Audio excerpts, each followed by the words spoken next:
Alvin, ang sundalo. Credit to the author. 2303-11. Ang mga pangalan po na nandito ay galing sa mga name generator. Kung meron man pagkakatulad sa mga pangalan ng tao o lugar at pangyayari, ito ay tunay na hindi sinasadya. Si Alvin, na inakala niyang kaya niyang tapusin ang laban sa pamamagitan ng pagbabagong anyo bilang isang Nine-Clawed Dragon Warrior, ay nagulat nang marinig ang mga salita ni Hogarth. Nagpigil din ba si Hogarth noong nag-away sila kanina? Nagulat din ang mga taong naroon sa pinangyarihan. Akala nilang lahat ay matatalo si Hogarth matapos magbagong anyo si Alvin bilang isang Nine-Clawed Dragon Warrior. Tutal, pareho silang pantay ang laban bago pa man naging isang Nine-Clawed Dragon Warrior si Alvin. Sa makatuwid, dapat ay mas malakas siya kaysa kay Hogarth. Hindi dapat naging mahirap para kay Alvin na patayin o talunin siya. Gayunpaman, malinaw na ipinahiwatig ng mga salita ni Hogarth na mayroon din siyang trump card. May iba pa bang plano ang Panginoong Guro sa palasyo? Kahit ang mga mula sa Wandering Saint Palace ay nagulat sa mga sinabi ni Hogarth, lalo na ang mga mula sa Three Palaces at Six Halls. Pinigilan din ba ni Hogarth ang kanyang lakas? Tiyak na mamamatay si Nardo, ang Palace Master ng Great Spirit Palace, hanggat hindi niya naririnig ang mga salita ni Hogarth. Bumalik sa dati ang kanyang kinang, at tila ba aakyat mula sa impyerno patungo sa langit ang kanyang kalooban sa isang kisap-mata lamang.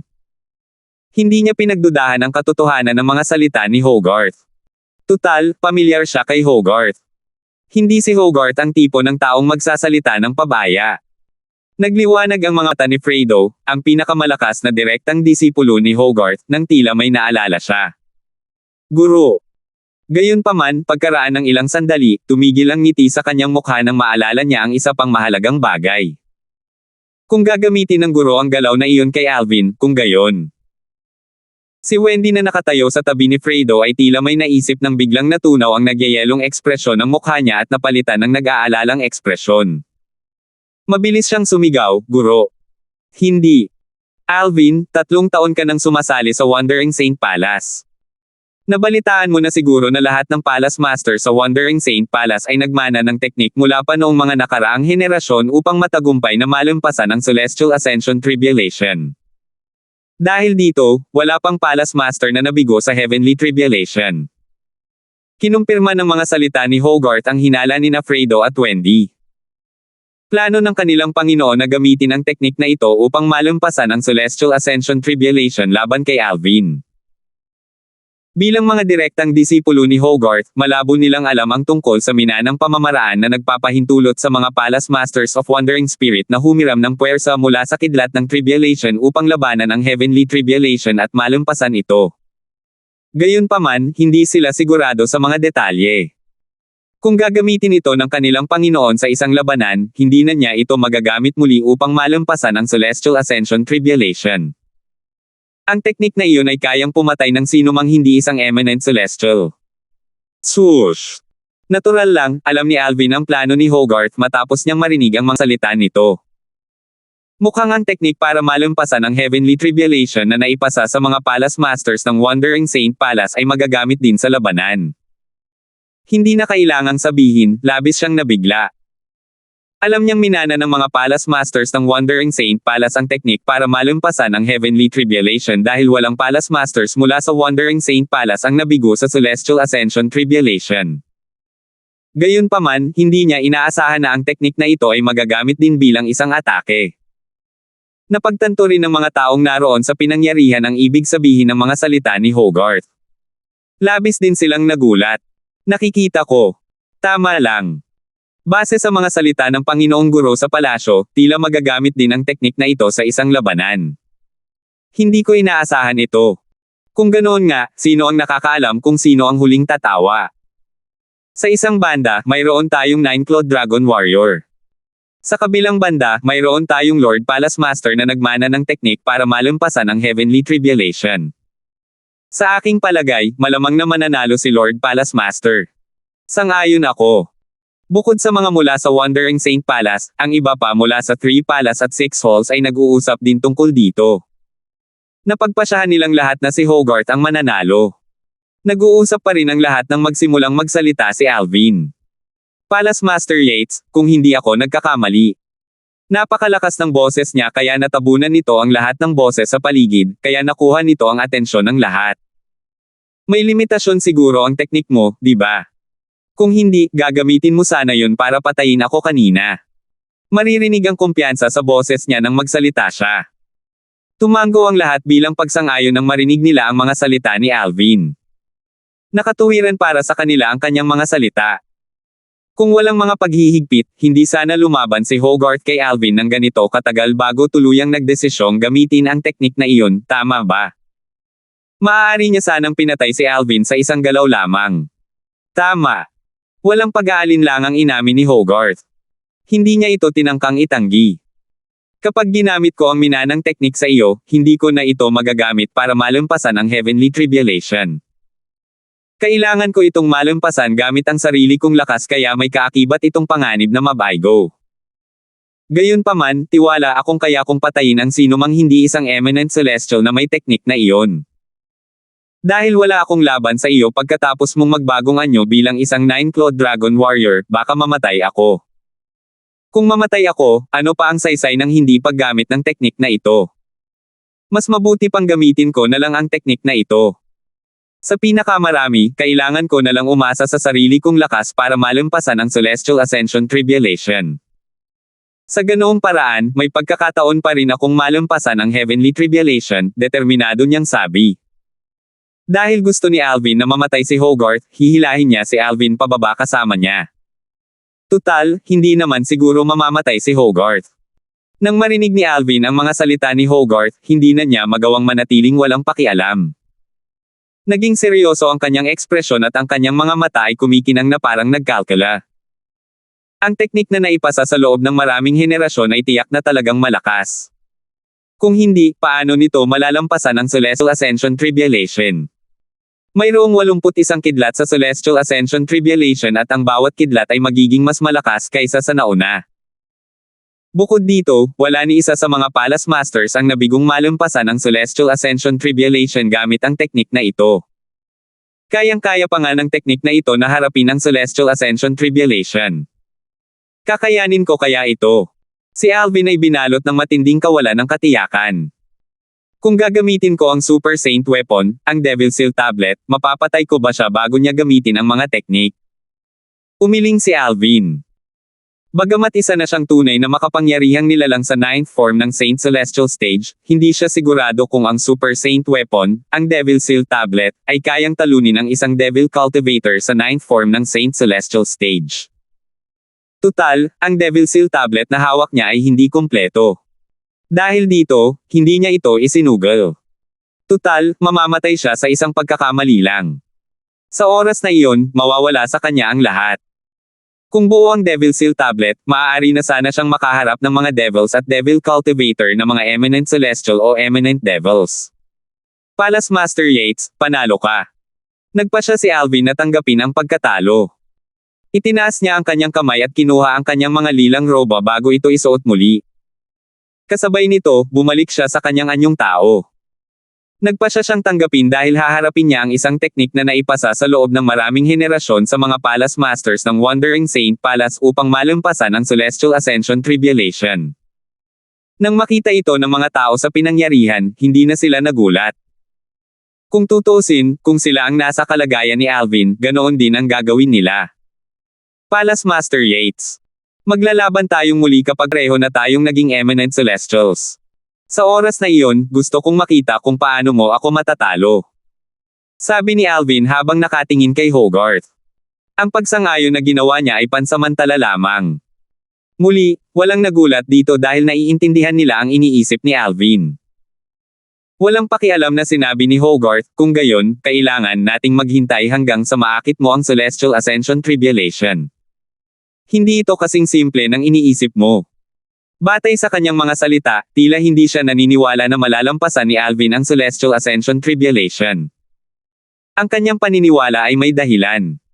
Sa kanyang palagay, ang Celestial Ascension Tribulation ni Alvin ay nagmula sa mga Tribulation Cloud na kanyang naakit. Hindi ito sariling kagagawa ni Alvin.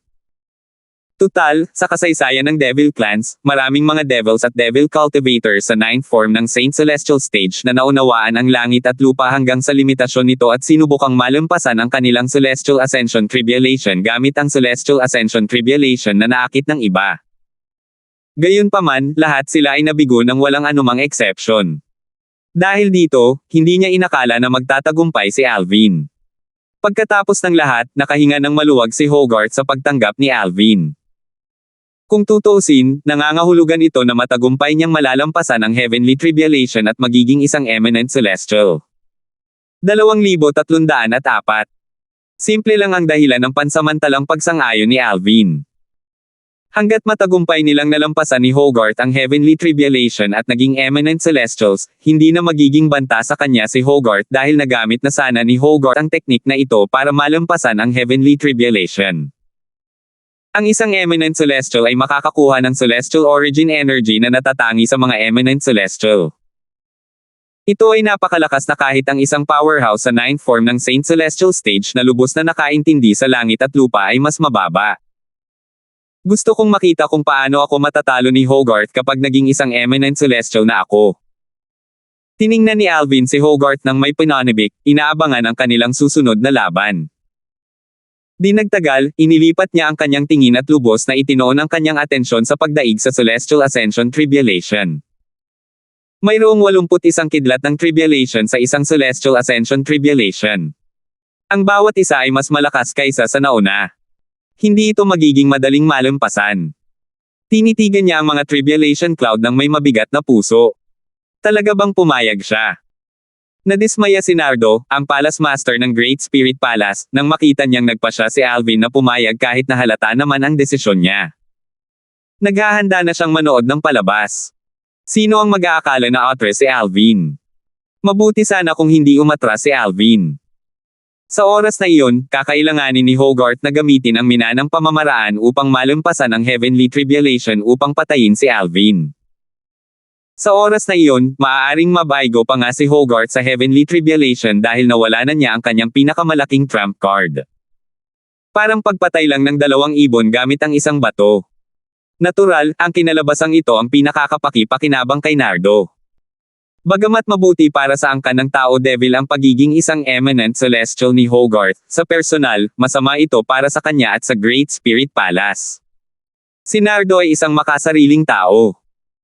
Bilang Palace Master ng Great Spirit Palace, natural lamang na umasa siyang mahuhulog sa isang disbentaha sina Alvin at Hogarth.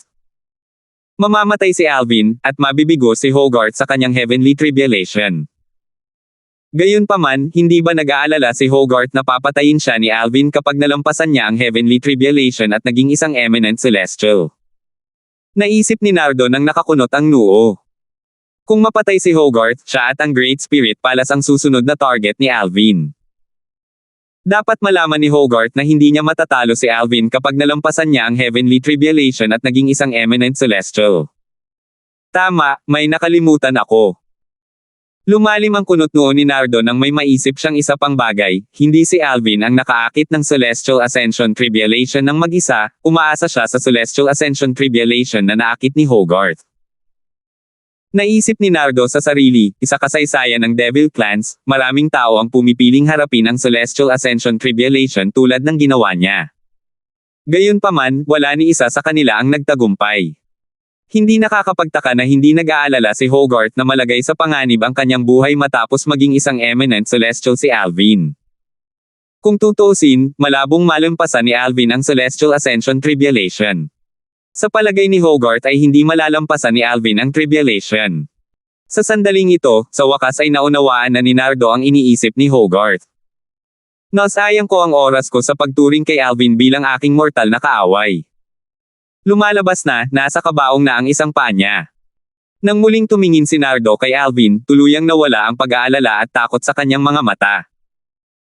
Sa kasalukuyan, tiningnan niya si Alvin na parang patay na si Alvin. Nagsimulang mag-usap muli ang mga nanood habang sina Alvin at Hogarth ay nagkaroon ng pansamantalang tigil-utukan. Pareho silang naghihintay sa ikatlong kidlat mula sa Celestial Ascension Tribulation. Matalino si Alvin sa pag-atres sa sandaling ito. Hanggat nagagawa niyang malampasan ang heavenly tribulation at maging isang eminent celestial, ang Palace Master ng Wandering Saint Palace ay tiyak na hindi makakalaban niya. Oo. Malamang gagamitin ni Palace Master Yates ang minanang pamamaraan upang malampasan ang heavenly tribulation. Matapos niyang malampasan ang heavenly tribulation, wala na siyang matitira pang maitutulong kay Alvin na naging isang eminent celestial. Hindi ko talaga alam kung ano ang tumatakbo sa isip niya.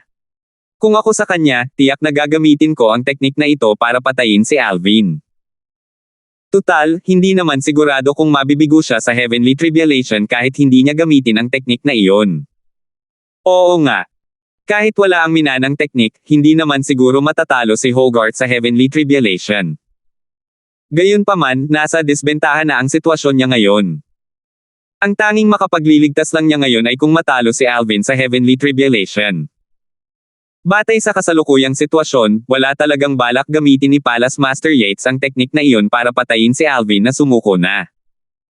Malakas na nagsalita ang mga tao mula sa 3 palasyo at 6 na bulwagan na parang nasa palengke sila.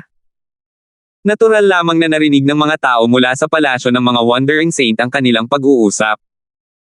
Sa isang iglap, tumigas ang ekspresyon ng mga mukha ng mga tao mula sa Wandering Saint Palace at nawala ang kanilang mga ngiti. Gayunpaman, muling nagbago ang kanilang mga ekspresyon nang magsalita ang isang Vice Palace Master mula sa Wandering Saint Palace.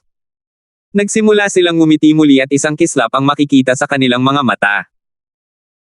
Sinabi ng Vice Palace Master ng Wandering Saint Palace, sa kasaysayan ng Devil Clans, ang mga umaasa sa Celestial Ascension Tribulation ng iba para maakit ang sarili nilang Celestial Ascension Tribulation ay hindi kailanman nagawang malampasan ang Heavenly Tribulation. Tutal, hindi naman nila ito sariling Celestial Ascension Tribulation. Ibig sabihin nito ay hindi pa siya handang harapin ang Celestial Ascension Tribulation. Tama. Nabasa ko na ito sa mga sinaunang talaan. Oo nga. Wala sa mga taong umaasa sa Celestial Ascension Tribulation ng iba ang matagumpay na nalampasan ito. Bakit hindi ko naisip yun? Kaya siguro kalmado si Lord Palace Master. Naisip niya siguro yun. May tumawa. Kung ganoon nga, hindi na kailangang dumihan pa ni Lord Palace Master ang mga kamay niya para patayin si Alvin. Malamang napapatayin si Alvin ng Celestial Ascension Tribulation. Habang nag-uusap ang mga elder at disipulo ng Wandering Saint Palace, makikita ang malalapad na ngiti sa kanilang mga mukha. Agad na gumaan ang kanilang pakiramdam.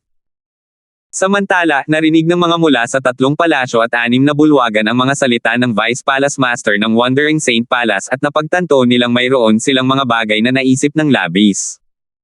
Ito ang dahilan kung bakit siya ang Palace Master ng Wandering Saint Palace. Naisip na niya ito. Ibig bang sabihin nito ay imposibleng magtagumpay si Alvin? Syempre naman. Wala pang nakakagawa niya dati. Sa tingin mo ba magiging exception siya? Ang iba ay tumingin kay Alvin nang may bahid ng awa sa kanilang mga mata. Natural lamang na narinig ni Kelly, Vilma, at Brianna ang mga pag-uusap ng mga taong ito. 3 sa kanila ang agad na namutla. Tio Pluto. Totoo ba? Tanong ni Vilma habang nakatingin kay Pluto na malapit sa kanya. Ang kanyang mukhang parang bata ay puno ng pag-aalala. Hindi na si Vilma ang dating inosenteng batang babae. Alam niya ang mapanganib na sitwasyon ng kanyang ama matapos makinig sa mga usapan sa paligid niya. Lumingon din sina Kelly at Brianna kay Pluto nang matapos magsalita si Vilma. Malinaw na mausisa rin sila sa sagot. Sa sandaling ito, same time silang umaasa na sasabihin sa kanila ni Pluto na eksaherado lamang ang lahat. Gayunpaman, nang makita nila ang malungkot na ekspresyon sa mukha nito, nanlumo ang kanilang mga puso. Lalo na si Kelly, na namutla. Same time na sinabi ni Pluto, kung hindi nila nabanggit, nakalimutan ko na sana. Sa katunayan, walang sino man ang matagumpay na nakalampas sa kapigatian sa langit sa pamamagitan ng pag-asa sa kapigatian sa langit ng iba. Nang makita niya ang kanilang mga pag-aalala, sinubukan niya silang aliwin at sinabing, gayunpaman, ang Panginoon ay hindi mula sa Devil Clans. Marahil, makakagawa siya ng himala. Maaaring mahirap ito para sa iba, ngunit hindi ito naaangkop sa Panginoon. Bagamat ang mga salitang ito ng pang-aaliw ay sinabi niya, sa buong katapatan, wala rin siyang mataas na pag-asa. Isang himala. Matapos marinig ang mga salita ni Pluto, bahagyang humupa ang ekspresyon ng tatlong babae kahit alam nilang inaaliw lamang sila nito. Nang lumingon silang muli kay Alvin, tiningnan nila ito ng may pag-asa sa kanilang mga mata. Bagamat maliit ang pagkakataon, umaasa pa rin silang makakagawa ng himala si Alvin. Magkakaroon ng himala. Napakaraming himala ang nilikha ni Brother Alvin sa kanyang paglalakbay. Hindi ito magiging exception. Naisip ni Kelly sa sarili habang matamang nakatitig kay Alvin, kung may mangyari kay Brother Alvin, hindi ako mabubuhay kung wala siya. Alam na niya ang gagawin niya kung sakaling mamatay si Alvin. Si Vilma at ang aking kapatid na babae. Hindi nangahas si Kelly na ipagpatuloy ang pag-iisip na iyon. Sa sandaling ito, desperadong hinanggad niya na ang kanyang asawa ay lumikha ng isa pang himala. Para sa kanilang anak na babae at sa kanyang kapatid na babae, kung hindi man para sa iba pa. Mula sa malayo, napangisi si Fredo habang sumusulyap kay Wendy na nakatayo sa tabi niya. Hindi naman talaga makakataka si Alvin sa kamatayan. 2,305. Natural lang, ang pangiinis ni Fredo ay hindi kay Wendy kundi kay Alvin. Tiningnan niya ito habang nanunuya dahil gusto niyang ibahagi rito ang tuwa na nararamdaman niya sa nalalapit na pagkamatay ni Alvin. Gayunpaman, laking gulat niya nang matuklasan niyang hindi lang mukhang malungkot ang kanyang nakababatang kapatid na babae, kundi medyo nalungkot din ito. Nakababatang ate, hindi ka ba masaya para sa ating Panginoon? Naguluhan siya sa reaksyon nito. Muli niya itong tinawag, nakababatang ate. Nakababatang ate. Ano ang iniisip mo? Sa wakas ay bumalik sa dati ang katinoan Wendy nang paulit-ulit siyang tawagin ni Fredo. Ngumiti siya, ngunit tila pilit, habang sinasabi, Senior brother, masaya ako para sa ating Panginoon. Ako lang. May iba lang akong iniisip kanina. Tumango si Fredo at nakangiting sinabi, maghintay ka lang at tingnan mo. Malapit nang mapatay si Alvin sa pamamagitan ng Celestial Ascension Tribulation. Hindi na kailangang dumihan pa ni Master ang mga kamay niya para harapin siya. Pagkatapos niyang magsalita, lumingon siya pabalik para tingnan si Alvin ng may matalim na tingin.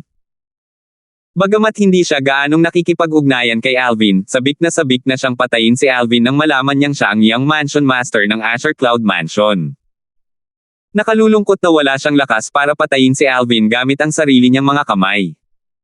Kung hindi, patay na sana si Alvin. Matapos kumpirmahin ni Wendy na umiwas na ng tingin si Fredo, patuloy siyang tumingin kay Alvin na may ekspresyon ng pag-aalala at dalamhati sa kanyang mukha. Pinatay ng Celestial Ascension Tribulation. Hindi niya alam kung bakit pa rin siya mag-aalala tungkol dito kahit alam niyang imposibleng magkasama sila. Gusto pa rin niyang mabuhay ito ng maayos. Naisip niya sa sarili na walang magawa, maaari pa rin akong magmakaawa sa Panginoon na iligtas ang iyong buhay. Gayunpaman, ano ang magagawa ko kung ang panganib ay nagmumula sa Celestial Ascension Tribulation? Sa ibabaw ng mga ulap ng kapigatian. Guru.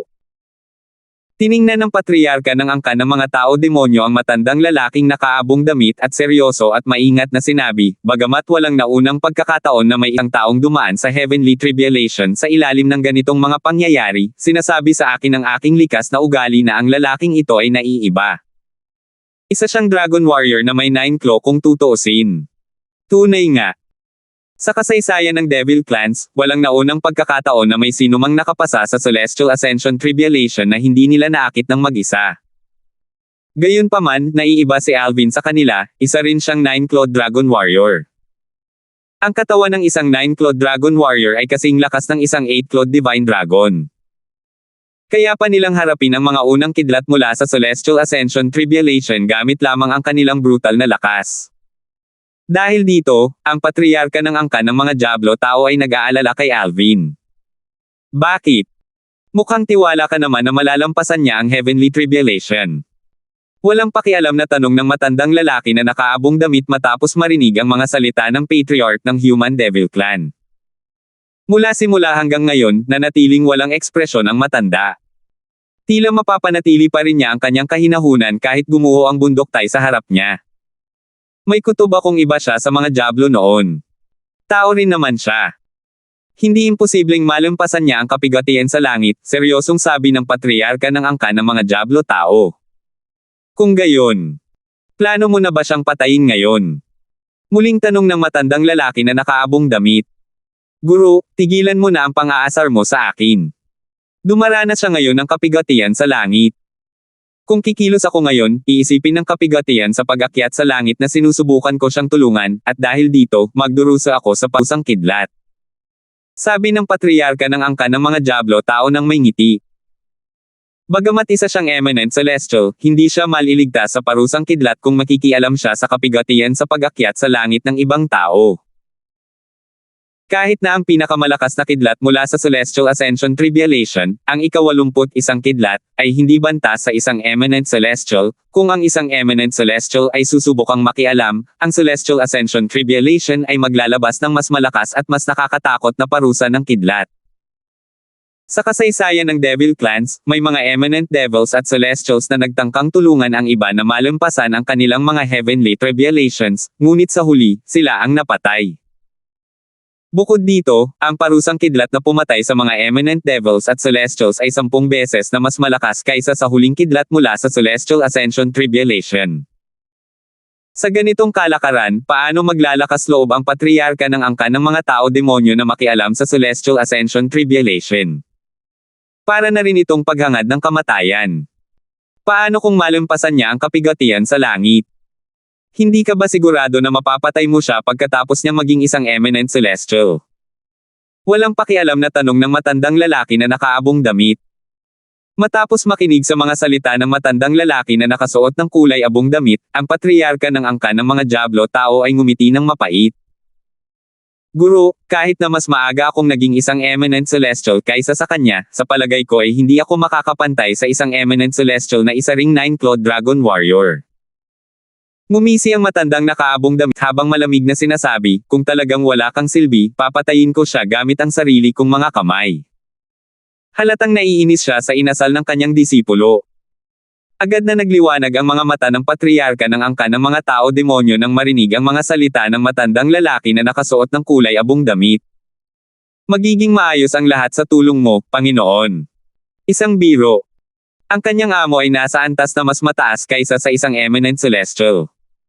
Maihahambing siya sa isang tunay na celestial.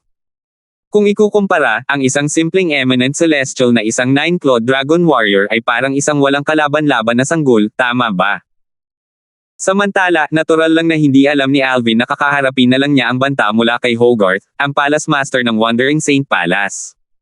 Sa kasalukuyan, hinihintay pa rin niya ang ikatlong kidlat. Patuloy na lumipas ang oras. Sa isang kisap mata, kalahating oras na ang lumipas. Biglang kumislap ang isang nakasisilaw na puting liwanag sa kalangitan, na tila kayang magbigay liwanag sa buong mundo. Boom! Kasabay ng nakasisilaw na puting liwanag, umalangaw-ngaw sa hangin ang nakabibinging mga kulog. Napakalakas nito na kahit ang mga may mababang cultivation base ay nasugatan nito ang mga tainga. Sa sumunod na sandali, sa ilalim ng mapagmasid na mga mata ng lahat, 2 kidlat ng tribulation ang tumama mula sa kalangitan. Ang unang kidlat ay tumama kay Hogarth habang ang pangalawa ay tumama kay Alvin. Ito ang ikatlong kidlat na kinailangan harapin nina Alvin at Hogarth. Hindi na kailangang sabihin, mas malakas ito kaysa sa unang 2 kidlat. Gayunpaman, hindi naging mahirap para sa kanilang dalawa na harapin ang ikatlong kidlat. Sa pamamagitan ng isang casual na pagkumpas ng kanilang mga kamay, nawalan sila ng bisa. Hindi nagulat ang mga naroon nang makita nila sina Alvin at Hogarth na madaling naharap ang kidlat sa ikatlong kapigatian. Tutal, kidlat pa lang ito sa ikatlong kapigatian mula sa 81 kidlat ng kapigatian mula sa Celestial Ascension Tribulation. Mas magugulat ang mga taong naruroon kung pareho nilang hindi kayang harapin ang ikatlong kidlat. Matapos harapin nina Alvin at Hogarth ang ikatlong kidlat, muling tumahimik ang lugar. Hindi lamang sina Alvin at Hogarth ang naghihintay sa pang-apat na kidlat, ang mga taong naruroon ay naghihintay din dito. Tahimik na lumipas ang oras. Boom! Mabilis na dumating ang kidlat sa ika-4 na kapigatian. Kasunod nito, tumama rin ang pang-5 at pang-6 na kidlat. Boom! Boom! Isa-isa nilang inatake sina Alvin at Hogarth, ngunit pareho nilang nalampasan ito ng walang kahirap-hirap. Gayunpaman, pareho silang naging seryoso nang harapin ang ika-30 kidlat. Ang kapangyarihan nito ay walang katulad ng mga naunang kidlat. Kahit noon, hindi pa rin ito banta sa kanila. Hindi naman mahirap para sa kanila na harapin ito. Sa kasalukuyan, mahigit isang araw na ang lumipas. Patindi ng patindi ang tindi nito. Naisip ni Alvin sa sarili habang hinaharap niya ang ika-55 na kidlat ng tribulation mula sa Celestial Ascension Tribulation. Wala na siyang relaxed na ekspresyon sa kanyang mukha. Kung tutuusin, ang lakas ng ika-55 na kidlat ay maihahambing sa buong lakas ng isang powerhouse na kakapasok lang sa 9th form saint ng Celestial Stage. Bagamat hindi ito nagdulot ng malaking banta sa kanya, naging malungkot ang kanyang kalooban nang maalala niyang mayroon pa siyang 26 na kidlat ng tribulation na haharapin. Boom! Boom! Habang lumilipas ang panahon, nagpatuloy ang kidlat ng kapigatian. Isa-isa, sila ay lalong naging makapangyarihan. Pinalawak din ito ang abot tanaw ng mga naruroon. Ito ang ika-71 na kidlat ng kapigatian. Mukhang halos hindi na makatiis si Palace Master Hogarth. Sa mga tao mula sa 3 palasyo at 6 na bulwagan, may ilan na matalino at napansin ang namumutlang mukha ni Hogarth. Sa sandaling ito, halos naubos na ni Hogarth ang lahat ng kanyang lakas. Tutal, nakipaglaban siya kay Alvin nang walang pakundangan 3 araw na ang nakalipas. Halos hindi rin nakakapit si Alvin sa hindi na mas maayos ang kalagayan ni Alvin. Gayunpaman, maaari pa rin siyang magbagong anyo bilang isang 9-clawed dragon warrior. Isang elder mula sa Crimson Blaze Palace habang kumikinang ang kanyang mga mata. Tungkol naman sa Palace Master ng Wandering Saint Palace, sa tingin ko ay hindi magtatagal at magagamit niya ang teknik na minanan niya para malampasan ang Heavenly Tribulation. Matagal ko nang naririnig ang tungkol dito pero hindi ko pa ito naranasang makita. Kailangan kong siguraduhin na wala akong makaligtaan kahit isang bahagi nito. Noon, lagi kong naririnig kung gaano kahirap malampasan ang Celestial Ascension Tribulation, pero hindi ko pa ito masyadong pinag-isipan. Gayunpaman, matapos kong masaksihan ito mismo, sa wakas ay napagtanto ko kung gaano kaitikot ang Celestial Ascension Tribulation. May isang kidlat na natitira mula sa Tribulation. Tiyak na malalampasan ng Palace Master ng Wandering Saint Palace ang Heavenly Tribulation gamit ang kanyang minanang teknik. Gayunpaman, hindi ako sigurado kung ano ang mangyayari kay Alvin. 2306. Tutal, hindi naman si Alvin ang nakaakit ng Celestial Ascension Tribulation ng mag-isa. Hindi siya dapat handa para rito. Sa ilalim ng ganitong mga pangyayari, malabong malampasan niya ang Heavenly Tribulation kahit pa kaya niyang magbago bilang isang 9-clawed dragon warrior. Totoo na lalakas siya pagkatapos mag-transform bilang isang 9-clawed dragon warrior ngunit limitado lamang ang pagtaas ng kanyang kapangyarihan. Naniniwala akong mayroon siyang mahigit 80% tsansa na malampasan ang Heavenly Tribulation kung maaakit niya ang Celestial Ascension Tribulation ng mag-isa. Gayunpaman, dahil hindi iyon ang kaso, anuman ang iyong opinyon, sa palagay ko ay mabibigo siya. Sang-ayon ako. Hindi ako optimistiko sa pagkakataon niyang matagumpay na malampasan ang Celestial Ascension Tribulation. Sa sandaling ito, halos walang sinuman mula sa 3 palasyo at 6 na bulwagan ang nag-akala na malalampasan ni Alvin ang Celestial Ascension Tribulation. Kung tutuusin, wala silang kilalang sinuman sa Devil Clans na nakapasa sa Celestial Ascension Tribulation sa ilalim ng ganitong mga pangyayari. Lahat sila ay nabigo sa kanilang Heavenly Tribulation ng malungkot sa huli kaya hindi nila masyadong inisip ang pagkakataon ni Alvin na makapasa dito. Habang pinag-uusapan ng mga tao mula sa 3 palasyo at 6 na bulwagan ang posibilidad na mabaigo si Alvin sa Celestial Ascension Tribulation, tiningnan ni Kelly si Alvin nang may nagniningning na mga matang puno ng bulag na pananampalataya. Kapatid na Alvin, naniniwala akong malalampasan mo ng matagumpay ang kapigatian sa langit. Labis na hinanggad ni Kelly na malampasan ni Alvin ang kapigatian sa langit, hindi lamang para sa kanya, kundi para na rin sa kanyang anak na babae at kapatid na babae. Natural lang, kung may mangyari sa kanyang lalaki, wala siyang planong mabuhay ng maayos. Sasamahan niya ang kanyang lalaki sa paglalakbay nito patungo sa impyerno. Ama! Nag-aalalang tiningnan ni Vilma si Alvin. Matagal nang tensyonado ang mukha nito. Samantala, makikita ang masalimuot na emosyon sa mga mata ni Brianna. Lihim ang kanyang mga iniisip. Nakatingin si Pluto kay Alvin ng may pag-asa. Naisip niya sa sarili, sana makagawa ng himala ang Panginoon at makapagtakda ng halimbawa sa Devil Clans. Tutal, isa ring Dragon Warrior na may 9 claw. Sana'y malampasan niya ang Heavenly Tribulation. Sa di kalayuan, makikita rin ang pag-asa sa mga mata ng pinakamagandang babae sa angkan ng mga tao-demonyong si Wendy, habang nakatingin kay Alvin. Siya rin ang huling direktang disipulo ni Hogarth, ang Palace Master ng Wandering Saint Palace. Tila nakalimutan niya na kung matagumpay na malampasan ni Alvin ang Heavenly Tribulation at maging isang eminent celestial, malamang na mamamatay ang kanyang amo. Kung mabaygo si Alvin sa Heavenly Tribulation, magiging maayos ang lahat para kay Hogarth. Gayunpaman, kung magtagumpay si Alvin, tiyak na hindi makakalaban ni Hogarth si Alvin. Sa panahong iyon, magagawa pa ring magbago ni Alvin bilang isang 9-clawed Dragon Warrior, ngunit mawawala sana ang kanyang trump card sa pamamagitan ng paggamit nito upang malampasan ang Celestial Ascension Tribulation. Batay dito, makikita na si Hogarth ay nasa isang disbentaha kung sila ni Alvin ay malampasan ang Celestial Ascension Tribulation.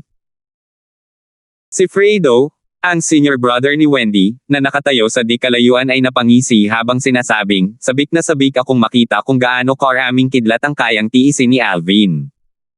Sa kanyang palagay, walang paraan para mabuhay si Alvin. Si Nardo, ang Palace Master ng Great Spirit Palace, ay tumitig kay Alvin bago ilipat ang tingin kay Hogarth. May bahid ng pagkadismaya ang makikita sa mga mata nito nang tumingin siya kay Hogarth. Naisip niya, sayang lang at hindi ginamit ni Hogarth ang minana niyang teknik para patayin si Alvin. Kung gagawin niya iyon, mamamatay si Alvin at maaaring hindi matagumpay na malampasan ni Hogarth ang Heavenly Tribulation. Nakakalungkot din na hindi ko mapapatay si Alvin gamit ang sarili kong mga kamay. Gayunpaman, masisiyahan ako basta't mamatay siya.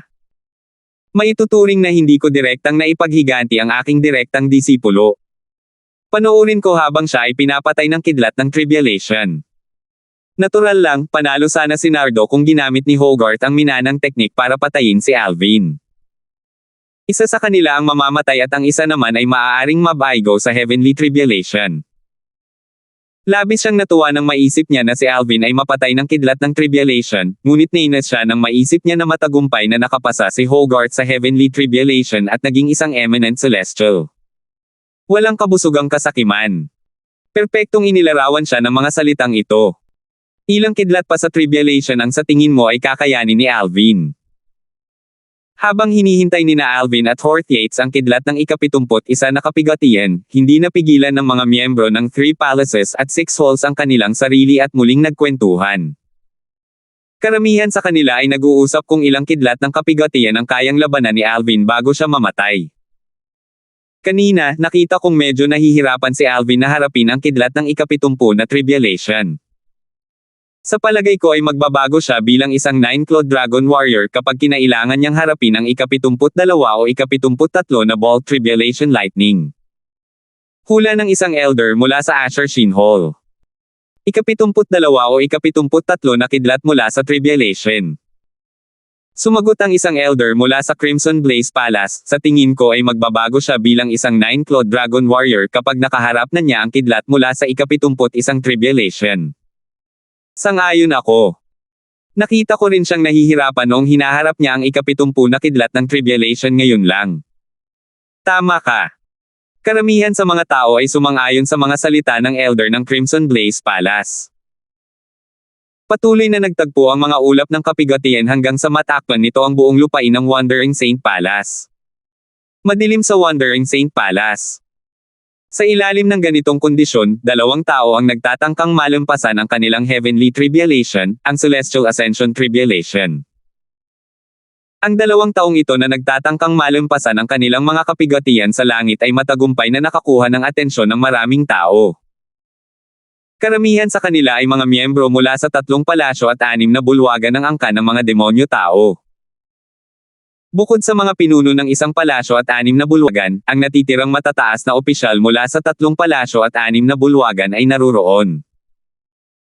Lahat sila ay sinamahan sina Alvin at Hogarth sa paghihintay sa kanilang ika-71 kidlat ng kapigatian. Natural lang na nakatayo ang lahat ng mga taong ito sa ilalim ng mga Tribulation Cloud. Gayunpaman, may 2 taong nakalutang sa ibabaw ng mga Tribulation Cloud. Sila ay walang iba kundi ang patriarch ng Human Devil Clan at isang matandang lalaki. Kahanga-hanga ang pagkakakilanlan ng matandang lalaki. Siya ang Panginoon ng patriarch ng Human Devil Clan, isang makapangyarihang nilalang na mas malakas pa kaysa sa isang eminent celestial. Sa kasalukuyan, pareho nilang sinusubaybayan ang 2 taong sumasailalim sa Celestial Ascension Tribulation sa pamamagitan ng Tribulation Clouds. Pareho silang nakatutok sa binata na nakasuot ng lila, hindi nila masyadong binigyang pansin ang kausap. May kakaiba sa pakiramdam. Parang may nagmamasid sa akin. Bukod pa riyan, parang higit sa isang tao lang. Si Alvin, na naghihintay sa ika-71 kidlat ng Tribulation, ay naramdaman ang mga titig mula sa patriarch ng Human Devil Clan at sa kanyang amo.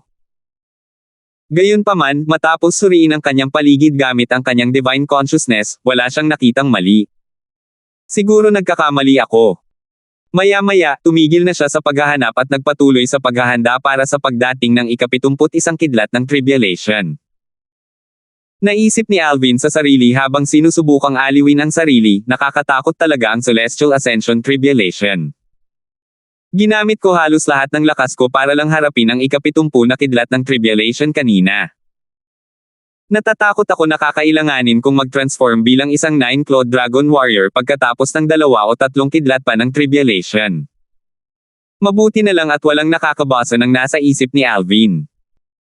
Kung hindi, tiyak na magugulat sila dahil tiwala si Alvin na kaya niyang harapin ang 2 o 3 kidlat ng Tribulation bago siya magbagong anyo bilang isang 9-clawed Dragon Warrior. Isang kilalang katotohanan ay ang mga kidlat ng Tribulation pagkatapos ng ika-70 kidlat ng Tribulation ay mas malakas. Tapos na ang oras, naisip ni Alvin sa sarili matapos maghintay sandali. Sa oras na ito, naunawaan na niya ang tiyempo ng kidlat ng Tribulation. Tutal, nakaharap na niya ang 70 kidlat ng Tribulation. Dahil dito, nahulaan niya ng tumpak ang pagdating ng susunod na kidlat ng Tribulation.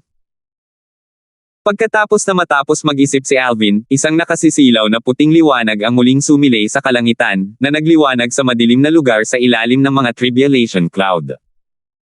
Dahil dito, maraming cultivator na may mas mababang cultivation base ang napakurap. Boom! Isang malakas na tunog na tila kayang basagin ang kalangitan ang umalangaw-ngaw pagkatapos ng kislap ng nakasisilaw na liwanag. Ang mga may mahinang cultivation base na kanina ay nakapikit ay nasugatan ang kanilang mga eardrum, dahilan para dumyugo ang kanilang mga tainga. Ang ilan sa kanila ay dumudugo pa nga mula sa lahat ng kanilang mga butas. Ang pinagsamang tunog ng 2 kidlat ng kapigatian ay talagang nakakatakot. Naisip ng maraming matataas na opisyal mula sa 3 palasyo at 6 na bulwagan. Sumisirit. Sumisirit. 2 malahaligi na kidlat ang agad na tumama matapos ang nakabibinging kulog na umalangaw-ngaw sa hangin. Ang 2 kidlat ay tumungo kina Alvin at Hogarth. Mukhang lubhang nakakatakot ito na para bang tatamaan sila hanggang sa mamatay. Nandito na sa wakas. Handa na si Alvin para sa ika-71 kidlat ng Tribulation mula sa Celestial Ascension Tribulation. Ang kanyang Saint Origin ay umikot sa kanyang 79 na Saint Veins bago ito lumabas sa kanyang katawan at umalangaw-ngaw sa langit at lupa. Tila 1 oras lang ang itinagal bago bumalik si Alvin sa tugatog ng kanyang lakas. 2,307. Otherworldly Celestial. Sword-wielding art. Natural lang na hindi naglakas loob si Alvin na magpigil ng harapin ang kidlat ng ika-71 na Tribulation mula sa Celestial Ascension Tribulation. Inilabas niya ang lahat ng kanyang lakas at mga teknik na mayroon siya. Bukod sa paggamit ng offensive divine ability, ginamit niya ang ikatlong yugto ng Sovereign Heart Sword, ang Supreme Sword Dao Cultivation Method, at ang Sword Warding Heart. Swoosh! Swoosh! Swoosh! Sa isang kisap mata lamang, ilang clone ni Alvin ang lumitaw sa harap ng lahat. Bukod doon, lahat ng kanyang mga clone ay may hawak ding mga clone ng 1,000 Inscription Saint Swords tulad niya. Shoo! Shoo! Shoo! Umalangaw-ngaw sa ere ang maikling tunog ng isang sigaw ng espada habang ang mga kamay ng 1,000 Inscription Swords ni Alvin at ng kanyang mga clone ay marahas na humampas sa kidlat ng Tribulation. Harang ng itim na pagong. Mabilis na ginamit ni Alvin ang pinakamalakas na pandepensang divine ability sa Fire Worship Sect sa Upper Province na matagal na niyang hindi nagamit. Hindi nagtagal ay lumitaw mula sa ere ang isang malaking itim na pagong na siyang nagpoprotekta sa kanya. Walang nagulat nang gamitin ni Alvin ang depensibong divine ability, ang Black Turtle's Barrier, dahil nakita na nila siyang gamitin ito dati para harapin ang Tribulation Lightning at tuluyan itong nawasak ng Tribulation Lightning. Hindi naiiba ang pagkakataong ito. Boom! Umalangaw-ngaw sa ere ang mga tunog ng pagsabog at ang nagtatanggol na divine ability, ang Black Turtle Barrier, ay nabasag ng ika-71 na kidlat ng Tribulation. Naubos lamang ng Black Turtle Barrier ang ilan sa enerhiya ng Tribulation Lightning. Ang natitirang enerhiya ay kasing lakas pa rin ng isang galit na Deva habang ito ay bumabangga sa mga espada ni Alvin. Boom! Boom! Boom! Boom! Boom! Patuloy na umugang ang kulog sa kalangitan mula sa mga ulap ng kapigatian, kasabay ng tunog ng sagupaan sa pagitan ng mga espada at ng ika-71 kidlat ng kapigatian. Isang sunod-sunod na bagyo ang humahampas mula sa sentro ng sagupaan. Maraming maliliit na ulap na hugis kabute ang nabuo at lumitaw sa gitna ng sagupaan. Nabuo at humahampas ang mga shockwave sa buong lupain. Natural lang, nakita ng lahat ng naroon ang shockwave na paparating sa kanila at ginamit ang kani-kanilang mga depensibong pamamaraan para protektahan ang kanilang sarili laban sa paparating na shockwave. Anong nangyari? Bakit hindi pa nagbabago si Alvin bilang isang 9-clawed Dragon Warrior? Ganoon ba siya ka-confident? Pakiramdam ko ay hinahanap lang niya ang kamatayan. Lahat ng naroon sa eksena ay nakatuon sa lilang figure sa di kalayuan, pinag-uusapan ang kanyang mga pagpipilian. Samantala, madaling napawalang bisa ng ika-71 kidlat ng kapigatian ang mga atake mula sa mga espada. Nagpatuloy ito sa pagtungo kay Alvin. Sige na! Sigaw ni Alvin nang maglaho ang lahat ng kanyang mga clone at harapin niya ang natitirang puwersa mula sa kidlat ng ika-71 na Tribulation. Sa susunod na sandali, mga gininto ang pakpak ng uwak. Hindi umatras si Alvin. Sa halip, itinapon niya ang kanyang divine ability sa ilalim ng mapagmasid na mga mata ng lahat. Sumugod siya ng kasing bilis ng agila patungo sa kidlat ng Tribulation. Boom! Boom! Boom! Boom! Boom! Patuloy na dumagundong ang kulog sa kalangitan habang ang natitirang puwersa mula sa Tribulation ay tumama kay Alvin, ang nakasisilaw na liwanag nito ay natatakpan siya mula sa paningin ng lahat. Patay na ba siya? Parang gusto na ni Alvin na mamatay. Iniisip ko kung ano ang tumatakbo sa isip niya. Bakit niya pinipigilang magbago bilang isang Dragon Warrior na may 9 claw? Sa tingin ba niya ay makakapagtipid siya ng kahit anong punto sa paggawa nito? Umiling ang karamihan habang nag-uusap sila. Sa kabilang banda, ang mga matataas na opisyal ng 3 palasyo at 6 na bulwagan ay same time lamang na nakamasid habang ang nakasisilaw na liwanag ng kidlat ng kapigatian ay bumabalot kay Alvin. Sa sandaling ito, malinaw na nararamdaman ng kanilang banal na kamalayan ang isang malakas na puwersa ng buhay sa loob ng kidlat ng kapigatian. Hindi namatay si Alvin. Kapatid na Alvin. Ama. Sabay na sigaw ni Kelly at Vilma, pareho silang napuno ng pag-aalala, ginang, batang binibini, maayos po ang kalagayan ng Panginoon. Pareho silang nakaramdam ng ginhawa nang marinig ang mga salita ni Pluto. Gayon din, nakahinga rin ng maluwag si Brianna. Nababalisa rin siya, ngunit hindi niya ito ipinakita dahil, opisyal na, walang relasyon sa pagitan nila. Asawa lang siya ng kanyang kapatid. Gayunpaman, tila ba masyado siyang nag-iisip ng mga bagay-bagay. Kahit hindi niya itago ang kanyang emosyon, walang magbibigay pansin sa kanya. Pagkaraan ng ilang sandali, ang nakasisilaw na liwanag mula sa ika-71 na kidlat ng kapigatian ay naglaho sa paningin ng lahat. Ito ay muling lumitaw si Alvin sa paningin ng lahat pagkaalis ng liwanag. Bagamat mukhang medyo magulo ang kanyang kasuotan dahil sa kanyang punit na damit, may bahid ng dugong katawan, at mababaw at mabilis ang kanyang paghinga, walang duda na nagawa niyang harapin ang ika-71 kidlat. Natahimik ang paligid bago may nagsalita, tao ba talaga siya? Karamihan sa mga tao ay may parehong tanong sa isip. Bagamat naubos na ang puwersa ng ika-71 na kidlat ng Tribulation, walang sino man ang may sapat na kumpiyansa na magsasabing makakaligtas sila rito sa pamamagitan lamang ng paggamit ng kanilang katawan upang ipagtanggol ito. Gayunpaman, nagawa ito ng Young Mansion Master ng Azure Cloud Mansion. Ganito ba talaga ang kayang gawin ng isang tao? Guro. Hindi ba't nakakamangha ito? Napanganga si Pluto. Baka sa kanyang ekspresyon ang gulat at hindi makapaniwala. Kung tungkol naman kina Kelly, Vilma, at Brianna, wala na silang ibang pakialam. Ang tanging mahalaga lang sa kanila ay ang hindi nasaktan si Alvin. Mas malakas ang katawan ko kaysa sa karaniwang cultivator kahit hindi ako mag-transform bilang isang 9-clawed dragon warrior. Kahit ang mga Devil Clan na kilala sa kanilang mga body refining techniques o ang mga Saint Beast na kilala sa kanilang malalakas na katawan ay hindi kapantay ko pagdating sa brute strength. Labis ang kumpiyansa ni Alvin tungkol dito. Bagamat ang kanyang katawan ay hindi masisira at hindi kasing lakas kumpara noong siya ay nag-transform bilang isang 9-clawed dragon warrior, tila pa rin ito ay gawa sa tanso at bakal. Nagtamo lamang siya ng maliliit na pinsala nang harapin niya ang natitirang puwersa mula sa enerhiya ng Tribulation. Hogarth.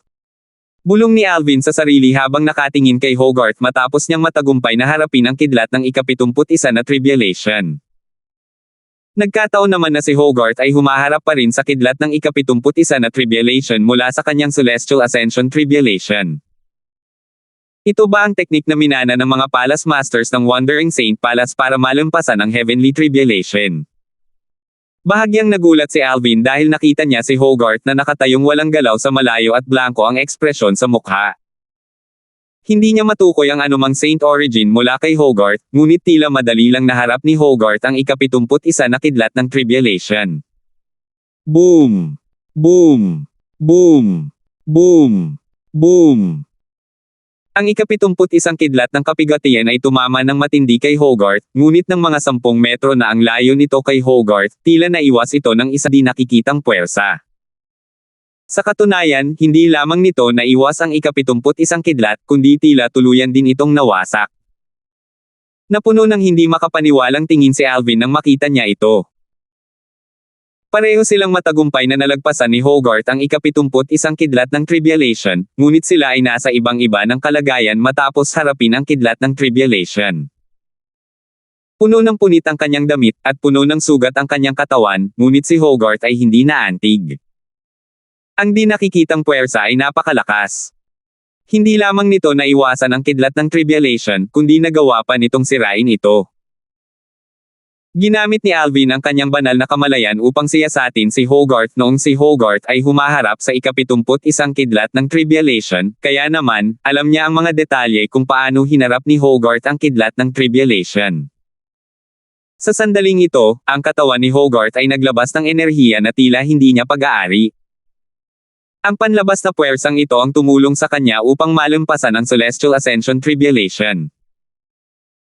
Bukod dito, masasabi ni Alvin na kapag ang puwersa ay humarap sa ika-71 na kidlat ng Tribulation, hindi man lang nito ginagamit ang kahit isang kapat ng buong lakas nito. Hindi nakakapagtaka na walang mga Palace Master sa Wandering Saint Palace na nabigo sa mga Tribulations. Mahirap para sa kanila na mabaygo gamit ang ganitong pamamaraan. Naisip ni Alvin sa sarili, nakakaramdam ng pressure. Ang ika-71 kidlat ng Tribulation ay napakalakas na, at mayroon pang 10 kidlat ng Tribulation na natitira. Bukod dito, ang bawat isa ay magiging mas malakas kaysa sa nauna. Kahit malakas at makapangyarihan ang katawan ko, natatakot ako na isa o dalawa pa lang na kidlat ng Tribulation ang kaya kong harapin bago ako magbagong anyo bilang isang 9-clawed dragon warrior para harapin ang natitirang kidlat ng Tribulation. Kahit na ganoon, hindi pa rin ako lubos na sigurado kung makakayanan ko ang lahat ng 81 na tama ng kidlat kahit na magbagong anyo ako bilang isang 9-clawed divine dragon. Hindi lubos na kumpiyansa si Alvin na harapin ang ika-81 na kidlat ng Tribulation na siya ring huli at pinakamalakas na kidlat ng Tribulation. Napakalakas. Nakakatakot. Kaya ito ang teknik na naipasa sa maraming henerasyon sa mga Palace Masters ng Wandering Saint Palace upang malampasan ang Heavenly Tribulation. Natural lang, maraming tao ang humanga sa minanang teknik na ginamit ni Hogarth para malampasan ang Heavenly Tribulation. 2308. Maaaring humahanga ang mga nanunood sa teknik ni Hogarth, ngunit walang oras si Alvin para mag-alala. Naglaan siya ng oras para makabawi kahit hindi naman siya malubhang nasugatan. Mayroon akong mga 1 oras. Dapat sapat na iyon para makabawi, mahinahong naisip niya habang pinapagaling ang sarili. Samantala, nagsimulang mag-usap-usap ang mga tao sa isa't isa. May pamitik sa kanilang mga labi habang sinasabi nila, napakadaling harapin ni Palace Master Yates ang kidlat na iyon kaya hindi man lang nito nahawakan ang laylayan ng kanyang roba. Sa kabaligtaran, dumudugo si Alvin at punit ang kanyang roba. Mukha siyang napakalungkot. Napakalaking pagkakaiba. Gaano man kalaki ang pagkakaiba, wala itong kinalaman sa kanilang personal na lakas. Nagawa ni Palace Master Yates na harapin ang kidlat ng napakadali dahil sa pambihirang kapangyarihan ng minanang teknik mula sa Wandering Saint Palace upang malampasan ang Celestial Ascension Tribulation. Tunay ngang pambihira ang teknik na ito. Iyon ang ika-71 kidlat, ngunit tila napakahina nito nang harapin ang minanang teknik mula sa Wandering Saint Palace. Hindi nito mahawakan kahit ang laylayan ng roba ni Palace Master Yates. Kaya naman walang Palace Masters mula sa Wandering Saint Palace na nabigo sa Celestial Ascension Tribulation. Dahil sa kakaibang teknik na ito para malampasan ang Celestial Ascension Tribulation, natural lang na malampasan ang Tribulation. Eksakto. Maraming tao ang napabuntong hininga sa pagkamangha sa minanang teknik na ginamit ni Hogarth para talunin ang kidlat. Maya-maya, may nakatingin kay Alvin at nagkomento, mukhang nasugatan si Alvin. Mukhang nasa delikadong sitwasyon siya. Oo nga. Ang katawan ni Alvin ay naiiba sa mga ordinaryong tao at ang kanyang katawan ay hindi man lang kamukha ng isang tao kapag siya ay nag-transform bilang isang 9-clawed dragon warrior, ngunit sa palagay ko ay kaya lamang niyang harapin ang 1 o 2 kidlat pa bago siya kailangang mag-transform. Matapos masaksihan ang hindi kapani-paniwalang pagbabago ni Alvin at ang kanyang lakas, maraming tao ang gumalang sa kanya. Gayunpaman, hindi ibig sabihin nito na inakala nilang matagumpay niyang malalampasan ang Celestial Ascension Tribulation. Tutal, ang nakaraang kidlat ay ang ika-71 pa lamang. Mayroon pang 10 kidlat na natitira. Ang mga kidlat na ito ay lalakas ng sunod-sunod. Akala nilang lahat ay 1 o 2 kidlat pa ang kayang harapin ni Alvin bago siya magbagong anyo bilang isang 9-clawed dragon warrior. Pagkatapos noon, maaaring ilan pa ang kaya niyang harapin. Gayunpaman, paano naman ang natitirang mga kidlat? Ano pa ang ibang paraan niya para harapin ang mga kidlat na iyon? Bagamat tao lamang si Alvin, hindi maikakaila na isa siyang mahiwagang nilalang. Sayang naman kung mabibigo siya sa Celestial Ascension Tribulation ngayon. Napakaganda sana kung hindi siya tao kundi isang diablo tao. Kung pagbabatayan ang kanyang talento at potensyal, tiyak na siya ang magiging haligi ng ating angkan ng diablo tao. Naawa ang mga tao kay Alvin dahil inakala nilang mabibigo siya sa Celestial Ascension Tribulation. Parehong narito sina Palace Master Yates at Palace Master Shi mula sa Wandering Saint Palace at Great Spirit Palace ngayon. Kahit na makatakas si Alvin gamit ang soul detaching technique kapag nabigo siya sa Celestial Ascension Tribulation, mapapatay pa rin siya ng mga Palace Masters. Sa madaling salita, tiyak na mamamatay si Alvin. Tama ka. Maliban na lang kung malampasan niya ang Celestial Ascension Tribulation at maging isang eminent celestial. Batay sa kasalukuyang sitwasyon, sa palagay ko ay hindi niya malalampasan ang Celestial Ascension Tribulation. Tahimik na lumipas ang oras habang patuloy na nag-uusap ang mga tao. Sa isang kisap mata, halos 1 oras na ang lumipas. Paparating na naman. Nang malapit nang tumama ang ika-72 kidlat, itinuon ng mga nakamasid ang kanilang mga mata kay Alvin, sabik na makita kung paano niya ito haharapin. Sa kabaligtaran, hindi marami sa kanila ang nagbigay pansin kay Hogarth. Tutal, dahil sa minanang teknik mula sa Wandering Saint Palace, magiging napakadali para sa kanya na harapin ang natitirang mga kidlat. Tiyak na magiging isang eminent celestial si Hogarth. Walang saysay na panoorin siya. Boom!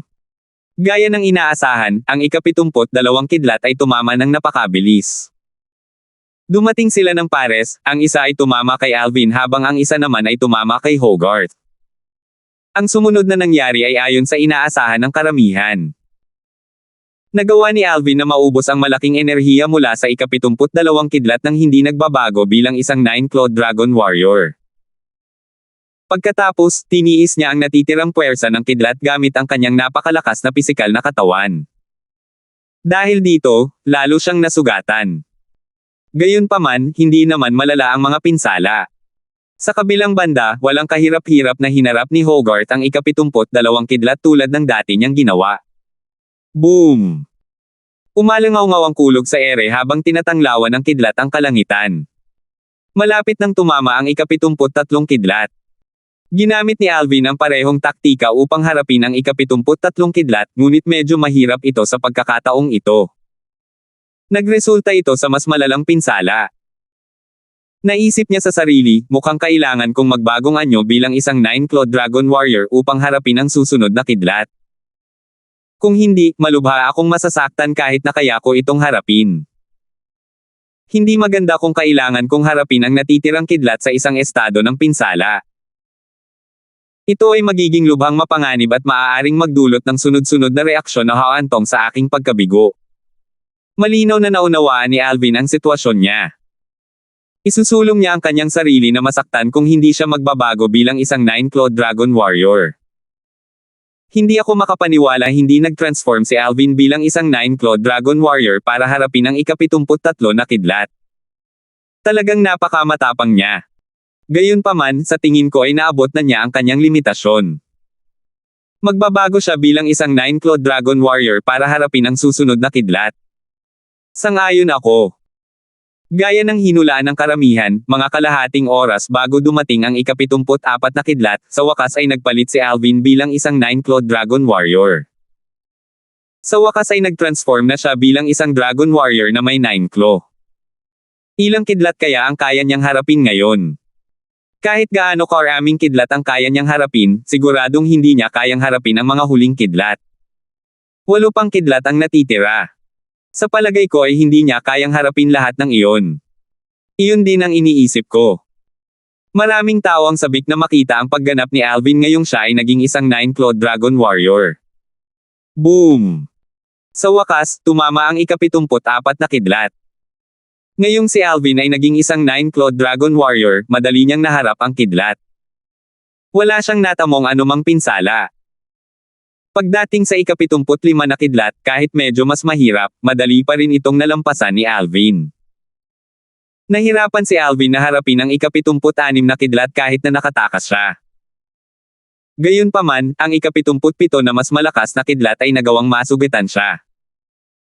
Bukod dito, ang ika-78 at ika-79 na ay lalong nagpasugat sa kanya. Sa puntong ito, siya ay malubhang nasugatan.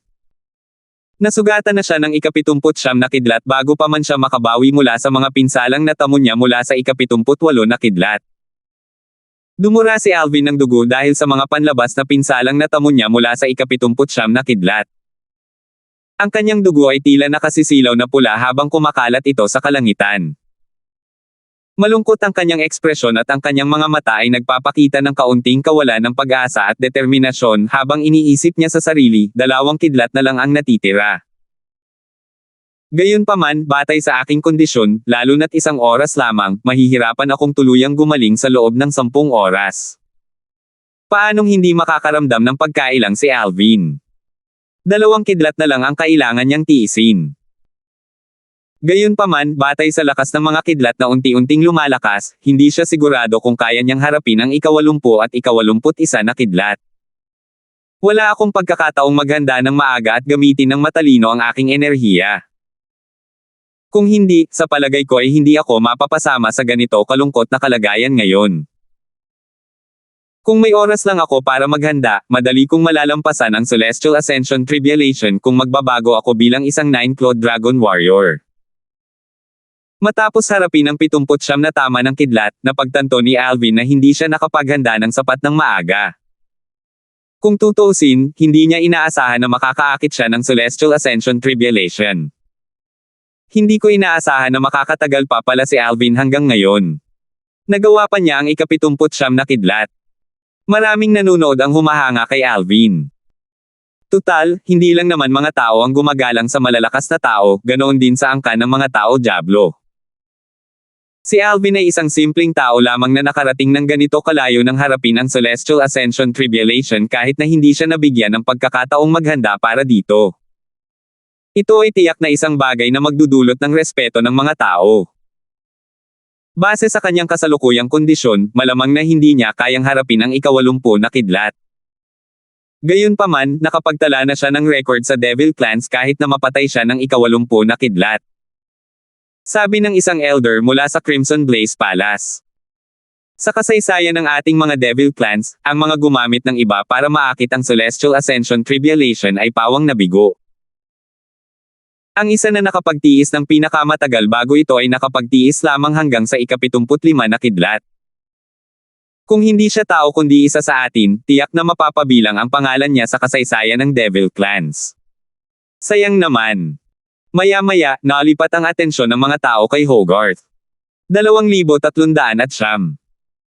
Bagamat si Hogarth, ang Palace Master ng Wandering Saint Palace, ay mayroong minanang teknik mula sa Wandering Saint Palace, hindi na siya nang ahas na ibaba ang kanyang pagbabantay habang ang mga kidlat ay lalong lumalakas.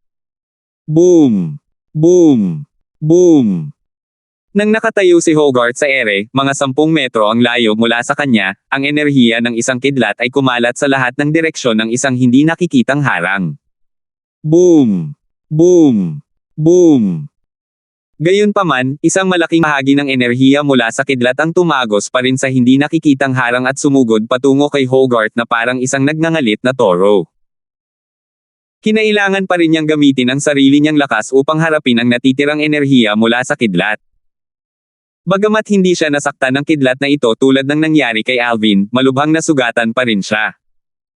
Napunit ang kanyang damit at dumudugo rin siya. Gayunpaman, nanatili pa ring maringal ang kanyang aura. Napasinghap si Hogarth sa pagod matapos niyang harapin ang ika-79 na kidlat. Pinagpapawisan siya ng husto na parang kakatapos lang niya ng isang mahirap na labanan. Marami sa mga taong naruroon ang hindi napigil ang mapabuntong hininga nang makita ang kalagayan ni Hogarth. Bagamat mukhang kawawa naman si Palace Master Hogarth ngayon, mas maayos pa rin ang kalagayan niya kumpara kay Alvin.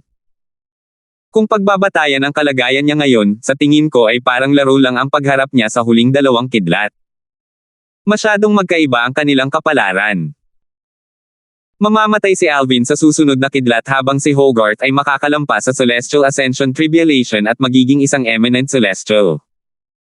Gayunpaman, magandang balita pa rin ito para sa angkan ng tao Diyosa. Si Palace Master Yates, kung tutuusin, ay ang Palace Master ng Wandering Saint Palace. Isa ito sa mga puwersa mula sa 3 palasyo at 6 na bulwagan. Isa rin siya sa atin. Sa kabilang banda, si Alvin ay isang tagalabas lamang. Tama ka. Halos lahat ng naroon ay siguradong papatayin si Alvin ng ika-80 kidlat. Batay sa sitwasyon, hindi sila nagkamali sa pag-iisip na iyon. Maging si Alvin mismo ay nag-isip na iyon. Nang makita ni Kelly ang kanyang lalaking mukhang kawawa, ang kanyang maamo at magandang mukha ay basang-basa na ng luha. Kumikirot ang kanyang puso at kinasusuklaman niya ang kanyang sarili dahil hindi niya natulungan ang kanyang lalaking makayanan ang susunod na tama ng kidlat. Bumulong siya sa sarili, kapatid na tiyan. Daddy! Sigaw ni Vilma na nakatayo sa tabi ni Kelly habang umiiyak. May ilang pagkakataon na gusto niyang sumugod papunta sa kanyang ama ngunit pinigilan siya ni Brianna. Namula ang mga mata ni Brianna habang nakatingin kay Alvin. Ang kanyang ekspresyon ay tensyonado at balisa, isang uri ng tingin na bihira niyang ipakita. Guro. Tinitigan ni Pluto ang lilang figure sa malayo at bumaantong hininga. Pakiramdam niya ay nasira ang kanyang mga pag-asa. Base sa kasalukuyang sitwasyon, hindi niya inakalang posible ang isang himala. Malala ang mga pinsala ng kanyang amo. Lalo na ang ika-80 kidlat, kung tatama muli ang ika-79 na kidlat, maaaring hindi na ito kayang harapin ng kanyang amo. Mamamatay din ako kung mamamatay ang amo. Tiyak na hindi hahayaang mabuhay ng Wandering Saint Palace ang isang traidor. Alam niya ito. Maya-maya, tila tinanggap na niya ang kanyang kapalaran habang bumubulong siya ng malalim, gayunpaman, kahit mamatay ako, sa palagay ko ay hindi ako magsisisi. Tutal, mayroon akong indigo innate spiritual root. Sa kabila ng kanyang mga salita, malinaw na siya ay nasa kawalan ng pag-asa. Kapatid na Alvin. Bulong ni Aseng habang nakatitig kay Alvin ng walang pag-asa. Wala siyang ibang magawa kundi ang manood sa sandaling ito. Hindi ka dapat pumunta rito, 3 taon na ang nakakaraan. Bumantong hininga ang pinakamagandang babae sa angkan ng mga tao-demonyo. Hindi nagalit si Wendy kahit hindi siya sinagot ni Alvin. Sa halip, patuloy niya itong tinanong sa pamamagitan ng voice transmission. Hindi ko pa rin maintindihan kung bakit hindi ka nakatakas gayong sinasadya kong ikalat ang balita tungkol sa iyong nabunyag na pagkakakilanlan sa Wandering Saint Palace. Kung umalis ka agad, naiwasan mo sana ang aking master at Palace Master Shi mula sa Great Spirit Palace. Dahil ba sa tiwala ka sa iyong lakas? Hindi inaasahan ni Wendy ang sagot mula kay Alvin, kaya naman nagulat siya nang marinig ang tugon nito. Salamat. Pinahahalagahan ni Alvin ang tulong ni Wendy. Dati, ikinwento ni Pluto ang lahat ng nangyari noong nakaraang taon bago siya nakarating dito. Natural lang na alam niya mas maaga kaysa sa plano ang balita tungkol sa kanyang tunay na pagkakakilanlan na lumabas sa Wandering Saint Palace. May chismis na may sadyang naglabas ng balita, at si Vice Palace Master Fredo ay nakapatay pa ng ilang sospek. Hindi niya inaasahan na ang taong naglabas ng balita ay si Wendy. Kumislap ang kanyang mga mata sa masalimuot na emosyon nang malaman niya ito. Dahil dito, mabilis niyang ipinahayag ang kanyang pasasalamat. Bagamat hindi siya gaanong nakatulong, ang kaisipan ang mahalaga. Sa wakas ay handa ka na bang tumugon sa akin? Ibinahagi ni Wendy ang kanyang boses.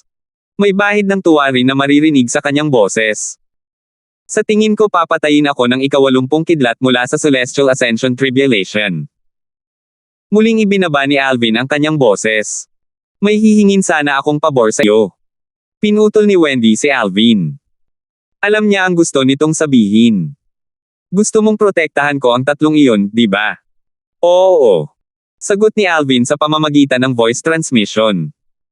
Sa kanyang palagay, si Wendy, ang huling direktang disipulo ni Hogarth, ay lubos na minamahal ng kanyang Panginoon. Sa makatuwid, hindi magiging mahirap kung igigiit niyang panatilihing ligtas sina Kelly at ang iba pa.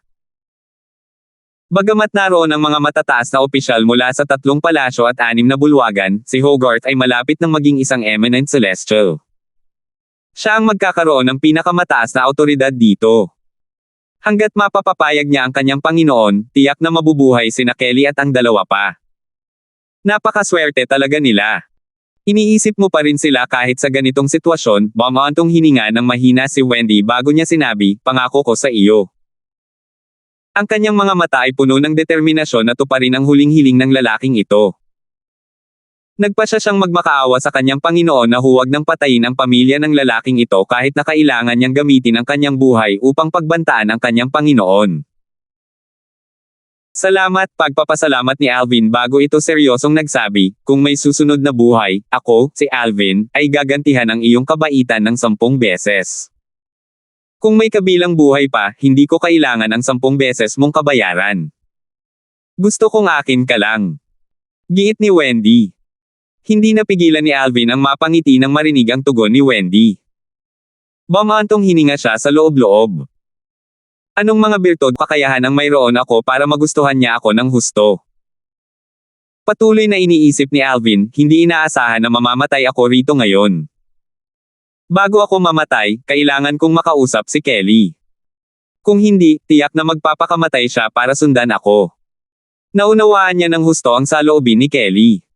Kailangan niya itong kausapin. Tutal, alam naman niya na hindi niya kayang harapin ang 80 kidlat kahit na sinubukan niya ang kanyang makakaya para pagalingin ang kanyang sarili. Nakatitig si Alvin kay Kelly mula sa malayo habang sinasabi niya sa pamamagitan ng voice transmission, Kelly. Maaari mo ba akong aipangako? Kapatid na Alvin, ano iyon? Tanong ni Kelly. Gusto kong sabihin sa iyo na kahit mabaigo ako sa Celestial Ascension Tribulation at mamatay, maaaring iligtas ka ng Wandering Saint Palace, sabi ni Alvin. Medyo may tiwala siya kay Wendy dahil alam niyang mahal siya ni Hogarth. Sigurado siyang masisiguro nito ang kanilang kaligtasan kung magpapatuloy siya. Bukod dito, sina Kelly at ang 2 pa ay hindi banta sa Wandering Saint Palace o sa Human Devil Clan. Kapatid na Alvin, hindi kita ipapangako kung gusto mong mabuhay ako nang wala ka. Bilang asawa mo, dapat tayong magkasama sa buhay at sa kamatayan. Hindi na muling aalis sa tabi mo si Kelly. Matigas na pagtanggi ni Kelly kay Alvin. Inaasahan na niya na sasabihin nito ito. Ang tugon ni Kelly ay nagdulot kay Alvin ng matinding pagkaantig at kawalan ng magawa kasabay nito. Ano pa nga ba ang kakailanganin niya kung mayroon na siyang asawang tulad nito? Gayunpaman, plano pa rin niyang pigilan ito. Kelly, ikaw. Putol ni Kelly kay Alvin. Kung balak mo akong pigilan sa paggamit ni Vilma, naisip ko na iyan. Alam kong tiyak na aalagaan ng kapatid ko si Vilma para sa akin. Kahit gaano pa man sinubukan ni Alvin na pigilan si Kelly, determinado pa rin siyang sundan si Alvin sa kamatayan. Nang makita ni Alvin ang determinasyon ni Kelly na makasama siya sa buhay at kamatayan, siya na sumuko na ay nabigyan ng motibasyon. Nanliit ang kanyang mga mata, puno ito ng determinasyon. Hindi maaari. Hindi ako maaaring mamatay. Hindi ako dapat mamatay. Sa puso ni Kelly, mas mahalaga ang buhay ni Alvin kaysa sa kanya. Gayon din, sa puso ni Alvin, mas mahalaga rin ang buhay ni Kelly kaysa sa kanya. Dahil dito, kahit wala siyang solusyon, nagpasya siyang subukan ang lahat ng kanyang makakaya upang mabuhay. Kahit na ang kanyang katawan ay maging abo at ang kanyang kaluluwa ay maglaho, kailangan pa rin niyang lumaban kahit hindi para sa kanyang sarili, kundi para kay Kelly. 2310. Mas alam ni Alvin kaysa kaninuman ang tungkol sa kanyang kasalukuyang kalagayan. Sa hitsura ay maaaring mukhang maayos naman siya, ngunit, sa katunayan, halos lahat ng kanyang lakas ay naubos na niya. Lalo na ang 80 kidlat, maaaring hindi na niya kayang tiisin ang lakas ng mga naunang kidlat. Tanggap na niya ang kanyang kapalaran. Hindi na niya pinlanong labanan ang 80 kidlat dahil alam niyang mawawalan ito ng saysay. Gayunpaman, ang determinasyon ni Kelly ang nagpasigla sa kanyang kagustuhang mabuhay. Magagalit ito sa kanya kung kailangan niya itong iwan. Mayroon pa akong mga 30 minuto. Kailangan kong subukang gumaling hanggat maaari. Natural lang, hindi tatanggapin ni Alvin ang kanyang kapalaran dahil nagpasya na siyang lumaban. Uminom siya ng maraming gamot na nagpapagaling ng sugat kahit epektibo man ang mga ito o hindi. Para bang libre niya itong nakuha. Nakalulungkot na hindi na epektibo ang mga gamot na ito dahil masyadong maraming beses na niya itong ininom noon. Mabilis na ipinikit ni Alvin ang kanyang mga mata at ginamit ang kanyang Saint Origin upang gamutin ang kanyang mga pumutok na ugat at nasugatang mga panloob na organo hanggat maaari nang sa gayon ay maharap niya ang 80 kidlat sa pinakamahusay na kondisyon hanggat maaari. Maraming tao ang nakakita sa pagbabago ni Alvin at nagsimulang pag-usapan ito sa kanilang mga sarili. Bakit biglang tila naging masigasig si Alvin gayong tila sumuko na siya kanina? Maraming tao ang kalmado nang makita nilang same time na tinanggap ni Alvin ang kanyang kapalaran. Nakita nilang wala na siyang planong lumaban pa. Gayunpaman, nagulat sila nang makita nila ang biglaang pagbabago sa kanya. Tila muling nabuhay ang kanyang kagustuhang mabuhay. Posible kayang iniisip ni Alvin na may pagkakataon siyang malampasan ang 80 kidlat. Imposible yan. Kung tutuusin, malabong gumaling siya ng tuluyan sa loob ng ilang oras, lalo na't kalahating oras. Paano niya malalampasan ang 80 kidlat? Anong problema ng biglaan niyang pagbabago? Sinapian ba siya? Sa tingin ko ayaw niya lang tanggapin ang kanyang kapalaran. Tutal, may mga taong matigas ang ulo. Kahit na ayaw niyang tanggapin ang kanyang kapalaran, ano ang magagawa niya? Huwag mong sabihin na kaya niyang salungatin ang kalooban ng langit at baguhin ang kanyang kapalaran. Umiling ang mga nanood kay Alvin. Naisip nila na ang kanyang pagsisikap ay walang saysay at pagsasayang lamang ng oras. Kung ako sa kanya, tiyak na gugugulin ko ang natitirang oras ko kasama ang aking pamilya at magpapaalam sa kanila. Ano kaya ang pumapasok sa isip niya? Dapat niyang gugulin ang oras niya kasama ang kanyang mga asawa at anak na babae kaysa gumawa ng isang bagay na walang kabuluhan. Sabi ng Vice Palace Master ng Wandering Saint Palace habang umiiling. Maraming tao mula sa Wandering Saint Palace ang sumang-ayon sa kanyang mga sinabi. Paano pa niya masasayang ang oras niya sa kritikal na panahong ito? Ngumisi si Fredo, isa sa mga Vice Palace Masters ng Wandering Saint Palace at ang pinakamatandang direktang disipulo ni Hogarth, habang nakatitig kay Alvin. Sa kanyang palagay, nahihirapan lamang si Alvin sa kanyang bingit ng kamatayan. Ngumiti si Nardo habang nakatingin kay Alvin na tila nagmumuni-muni sa malayo. Raymond, ang anak mo ay malapit ng mapatay ng Tribulation Lightning. Iniisip ko kung anong klaseng ekspresyon ang gagawin mo kung masasaksihan mo ang eksenang ito. Kahit na lumipas ang maraming taon, si Raymond pa rin ang taong pinakakinamumuhian ni Nardo. Tutal, nakatakas naman si Raymond sa kanya.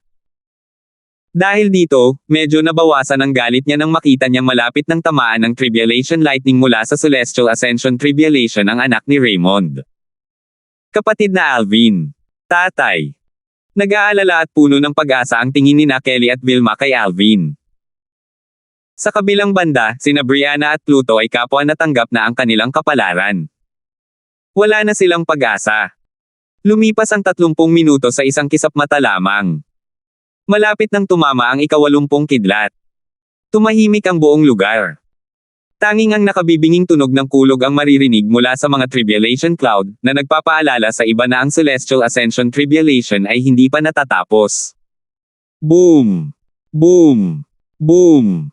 Boom! Boom! Kasabay ng tunog ng kulog, ang mga Tribulation Cloud ay patuloy na gumugulong at namumuo sa kalangitan. Ang mga lilang kidlat ay kumikislap ng may bahid ng panganib sa kalangitan na parang mga sawa. Tila isang malaking bagyo ang paparating sa abot tanaw. Ang lugar sa ilalim ng mga Tribulation Cloud ay dumilim, ngunit hindi nito nahaharangan ang paningin ng karamihan. Sa itaas ng ulap ng kapigatian. Ang 3 paa na gininto ang uwak ay lumipad papasok at palabas ng makulay na auspicious cloud na parang isang nagliliyab na diwata. Malayo sa makukulay na auspicious clouds, may 2 figure na nakatayo na parang estatwa. Matagal na silang naroon. Tinanong ng patriarka ng angkan ng mga tao-demonyo ang matandang lalaking nakaabong damit sa tabi niya, "Guro, imposibleng malampasan ni Alvin ang 80 kidlat mula sa Celestial Ascension Tribulation, tama ba?" Kung walang sorpresa, tiyak na papatayin siya ng 80 kidlat. Sabi ng matandang lalaki na nakaabong damit. Kung walang mga sorprese. Nalito ang patriarka ng angkan ng mga tao-demonyo. Sa ganitong mga sitwasyon, ano pa ang maaaring mangyari? Ang sinasabi ko lang. Umiling ang matandang lalaki na nakaabong damit at ang kanyang tingin ay napunta sa makukulay na auspicious cloud sa di kalayuan. Para maging mas tumpak, ang kanyang mga mata ay nakatuon sa nagliliyab na ibon na lumilipad papasok at palabas ng makukulay na auspicious cloud. Natural, hindi niya alam na ang ibon ay tinatawag na three-legged crow. Kumislap ang kanyang mga mata nang tumitig siya sa three-legged golden crow na parang may iniisip. Pagkaraan ng ilang sandali, sa wakas ay tatama na ang 80 kidlat. Sa ilalim ng mga ulap ng kapigatian. Paparating na. Sabik na hinintay ito ng karamihan. Bigla na lang lumiwanag ang paligid na parang tanghali na at ang araw ay sumisikat ng husto sa kalangitan. Maraming tao na may mababang cultivation base ang agad na naningkit ng kanilang mga mata. Maraming tao ang nag-isip sa kanilang sarili, tatamaan na ang kidlat ng 80 kapigatian. Boom! Habang dumadagandong sa ere ang nakakapangilabot na tunog ng kulog, isang makapal na kidlat ang tumama mula sa Tribulation Clouds. Halos kaagad, isa pang magkaparehong kidlat ang tumama rin. Ito ang 80 kidlat na patungo kina Alvin at Hogarth ayon sa pagkakabanggit. Nauna ang 80 kidlat sa huling kidlat mula sa Celestial Ascension Tribulation. Matapos malampasan ang 80 kidlat, kakailanganin nilang harapin ang 81 kidlat, ang huli at pinakamalakas na kidlat. Kung makakaligtas sila sa huling Tribulation Lightning, matagumpay nilang malalampasan ang Celestial Ascension Tribulation at magiging isang eminent celestial. Sa katunayan, ang pagkakaiba sa pagitan ng isang eminent celestial at mga powerhouse sa 9th form ng Saint Celestial Stage ay ang celestial origin energy. Kung malalampasan ko ang huling 2 Tribulation Lightning, magagawa kong maging isang eminent celestial. Ngumiti si Hogarth habang tinitingnan ang kidlat na tumatama sa kanya. Ganap na siyang nakabawi pagkatapos ng 1 oras na pagpapagaling sa sarili. Bagamat mas malakas ang kidlat na ito kaysa sa nauna, hindi siya nakaramdam ng kahit anong pressure. Bagamat pareho silang nahaharap sa iisang Tribulation Lightning, ang sitwasyon ni Alvin ay ibang-iba kay Hogarth. Kahit na lumaban si Alvin ng buong lakas, hindi niya maiwasang makaramdam ng likas na takot. Naisip niya sa sarili ng may katatagan, kahit na hindi ako manalo, hindi ako susuko. Kahit na mamatay ako, mamamatay akong lumalaban. Mamamatay ako ng may dignidad at pagmamalaki. Nanlamig ang mga mata ni Alvin habang ginagamit niya ang kanyang divine ability, ang Golden Crow's Wings, at walang takot na lumipad patungo sa kidlat na parang three-legged Golden Crow. Napangisi sina Fredo at Nardo nang makita ito at naisip nila naghahanap ng kamatayan. Bukod sa dalawang iyon, karamihan sa mga tao ay tumingin kay Alvin ng may paghanga. Hinangaan nila ang kanyang katapangan nang makita nila siyang sumugod patungo sa Tribulation Lightning kahit alam niyang mamamatay siya. Tutal, hindi lahat ay matapang na makakaharap ng kamatayan sa ganitong paraan. Ako, si Pluto, ay wala ng pagsisisi kahit mamatay pa ako na magkaroon ng isang kahangahangang Panginoon na tulad niya. Sa unang pagkakataon, taos-pusong kinilala ni Pluto si Alvin bilang kanyang Panginoon habang nakatid sa nagliliyab na figure ni Alvin. Boom! Boom! Boom! Nilabanan ni Hogarth ang puwersa ng ika-80 kidlat matapos mawala ang ilan sa puwersa nito gamit ang teknik na minana niya mula sa Wandering Saint Palace upang malampasan ang Celestial Ascension Tribulation. Bagamat mapangapi ang puwersang iyon, hindi naman naging mahirap para sa kanya na harapin ito. Sa kabilang banda, ang ika-80 kidlat ay tumama kay Alvin na parang isang bulalakaw na nahulog mula sa kalawakan. Ang puwersa nito ay nakakatakot at sumasabog. Ang liwanag mula sa nagliliyab na mga pakpak ni Alvin ay tila mahina kung ikukumpara. 2,311. Sa ilalim ng mga ulap ng kapigatian. Maraming tao ang umiling at bumaantong hininga nang makita nila si Alvin na nakaharap sa Tribulation Lightning. Ang kanyang nagliliyab na sarili ay namutla kumpara sa kidlat na parang isang bumabagsak na bulalakaw mula sa kalawakan. Napakalaki ng pagkakaiba nilang dalawa. Sa palagay ko ay hindi kayang malampasan ni Alvin ang ika-80 kidlat kahit na hindi siya nasugatan, lalo na ngayong malubha na ang kanyang pinsala. Sang-ayon ako. Ang ika-80 na tama ng kidlat mula sa Celestial Ascension Tribulation ay talagang makapangyarihan. Ito ay mas malakas ng maraming beses kumpara sa mga nakaraang kidlat. May bumaantong hininga. Nakakaawa na ang isang henyo ay mamamatay ng ganito. Paano mo nasabing sayang? Hindi naman talaga siya kabilang sa atin. Tao lang din naman siya at hindi karapat-dapat sa awa natin. Naniniwala ang lahat na hindi makakaligtas si Alvin sa ika-80 Tribulation Lightning mula sa Celestial Ascension Tribulation. Samantala, sina Kelly at Vilma ay labis na natakot nang makita nila si Alvin na sumusugod patungo sa Tribulation Lightning na tila isang bulalakaw mula sa kalawakan. Namutla ang kanilang mga mukha at mabilis na ipinikit ang kanilang mga mata, hindi maaninag ang eksena sa harap nila. Sa kabilang banda, mataimtim na tinitigan ni Brianna ang lilang figure. Si Pluto na nakatayo sa malapit ay may ekspresyon ng paggalang sa kanyang mukha habang pinapanood si Alvin. Pumikit din si Wendy. Hindi niya matiis na patuloy na manood. Nangako siya kay Alvin sa loob-loob niya. Huwag kang mag-alala. Hanggat ako, si Wendy, ay naririto. Walang makakapanakit sa kanila. Kapatid na Alvin. Napapikit si Eseng sa sakit. Mariin niyang ikinuyom ang kanyang mga kamay at hiniwa ang kanyang laman dahil sa mga kuko, ngunit hindi niya ito namalayan. Masyado siyang nalubog sa pagkamuhi sa sarili at sinisi ang kanyang sarili sa pagiging masyadong mahina para tulungan ang kanyang kaibigan. Ha! Mamatay ka! Sina Fredo, ang Vice Palace Master ng Wandering Saint Palace, at Nardo, ang Palace Master ng Great Spirit Palace, ay napangisi habang matamang nakatitig kay Alvin. Para bang natatakot silang hindi nila makita ang eksena kung saan si Alvin ay tinamaan ng Tribulation Lightning. Kung tungkol naman sa mga tao mula sa 3 palasyo at 6 na bulwagan, karamihan sa kanila ay nanunood ng walang emosyon. Maaaring may bahid silang respeto kay Alvin, ngunit sa kanilang palagay, hindi siya karapat-dapat sa awa dahil siya ay tao lamang. Boom! Boom! Boom! Patuloy na umalangaw-ngaw sa hangin ang tunog ng kulog mula sa mga ulap ng kapigatian. Sa sandaling ito, papalapit si Alvin sa ika-80 kidlat. Sa isang kisap mata, 100 metro na lang ang layo niya. Kaya niyang isara ang distansyang ito sa loob lamang ng ilang segundo. Halika. Gusto kong makita kung gaano kalakas ang ika-80 kidlat. Inilabas ni Alvin ang lahat ng kanyang Saint Origin na malakas na umalangaw-ngaw sa langit at lupa, dahilan para mas lalong magliyab ang mga ginintoang apoy na nakapalibot sa kanyang katawan, na lalong nagpatingkad sa kanyang mga kaliskis ng dragon. Mukha siyang isang Diyos ng apoy. Dahil sa malakas na koneksyon sa pagitan ng Saint Origin ni Alvin at ng langit at lupa, tila naging kaisa siya ng sansinukob.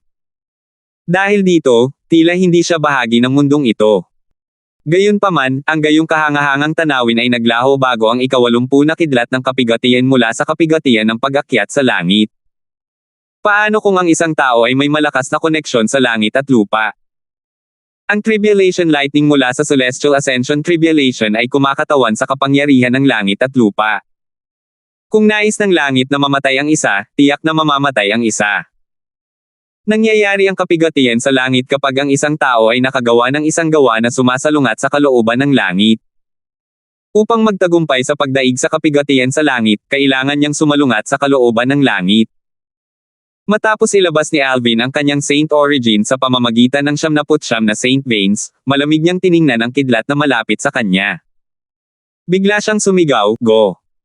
Mabilis niyang ginamit ang kanyang divine ability, ang otherworldly celestial. Agad na lumitaw ang ilang clone. Siya at ang mga clone, na may hawak na 1,000 inscription swords, ay sumugod patungo sa kidlat. Swoosh! Swoosh! Swoosh! Nakakasilaw ang liwanag habang papalapit si Alvin at ang kanyang mga clone sa kidlat. Si Alvin man o ang kanyang mga clone, wala sa kanilang mga mukha ang nagpakita ng takot sa harap ng kamatayan. Nang makita ng lahat na si Alvin at ang kanyang mga clone na may hawak na 1,000 Saint Inscription Swords ay 50 metro na lamang ang layo mula sa ika-80 na kidlat, lahat sila ay naisip, mamamatay si Alvin. Nang malapit nang bumangga si Alvin at ang kanyang mga clone sa kidlat, tila tumigil ang oras. Boom!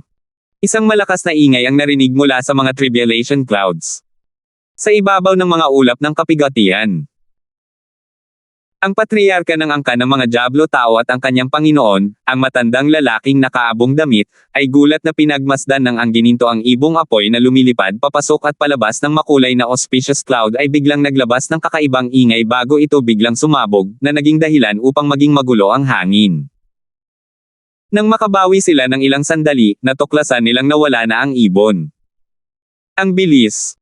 Natural lang, hindi inakala ng patriarka ng angka ng mga tao Diablo na nawala na ang ibon. Alam niyang napakabilis nito kaya hindi niya mahabol ang galaw nito.